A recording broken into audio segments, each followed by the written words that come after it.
ایک سوال پوچھا تھا کسی نے، وہ سوال جو تھا وہ یہ تھا کہ لے پالک کا جو ہے شریعت میں لے پالک کا جو حصہ ہے وراثت میں وہ کیا ہے، اس کا وراثت میں حق ہے یا نہیں ہے؟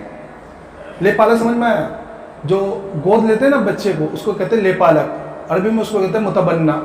تو دیکھو اس کا جواب یہ ہے کہ لے پالک کا شریعت میں وراثت کے اندر تو کوئی حق نہیں ہے، کیونکہ شریعت میں لے پالک جو ہے منہ بولا بیٹا یا گود لیا ہوئے بیٹا یہ حقیقی اولاد کی طرح نہیں ہے۔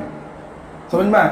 اللہ کے رسول صلی اللہ علیہ وسلم کے زمانے میں جب اللہ کے رسول صلی اللہ علیہ وسلم نے زید رضی اللہ عنہ کو اپنا متبنہ بنایا، یعنی منہ بولا بیٹا بنایا، تو لوگ انہیں زید بن محمد کہنے لگے۔ تو قرآن کی آیت نازل ہوئی ادعوہم لآبائہم واقسطوا عند اللہ، کہ تم ان کو ان کے ماں باپ کے ان کے باپ کے نام سے پکارو۔ تو اللہ کے رسول صلی اللہ علیہ وسلم جب یہ آیت نازل ہوئی تو صحابہ کرام پھر زید بن محمد کو زید بن حارثہ کہنے لگے، ان کے اصل باپ کی طرف منسوب کرنے لگے۔ تو شریعت کے اندر لے پالک کا کوئی حصہ نہیں وراثت کے اندر۔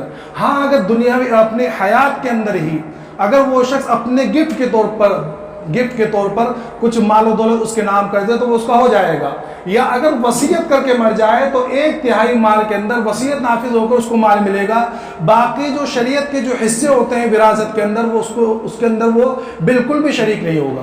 دوسرا مسئلہ خاص طور پر یہ بہت زیادہ چلتا ہے کہ لے پالک یا منہ بولے بیٹے کو اپنا نام نہیں دیا جا سکتا۔ سمجھ میں آ رہا ہے؟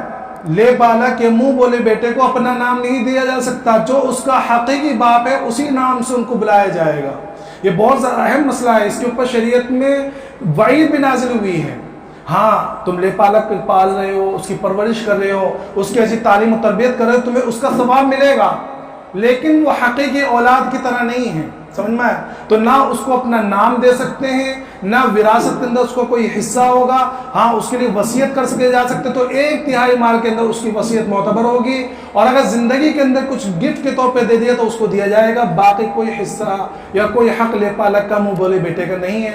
اللہ تبارک و تعالیٰ تمام کو کہنے سننے کے ساتھ عمل کی توفیق عطا فرمائے۔ وآخر دعوانا الحمد للہ رب العالمین۔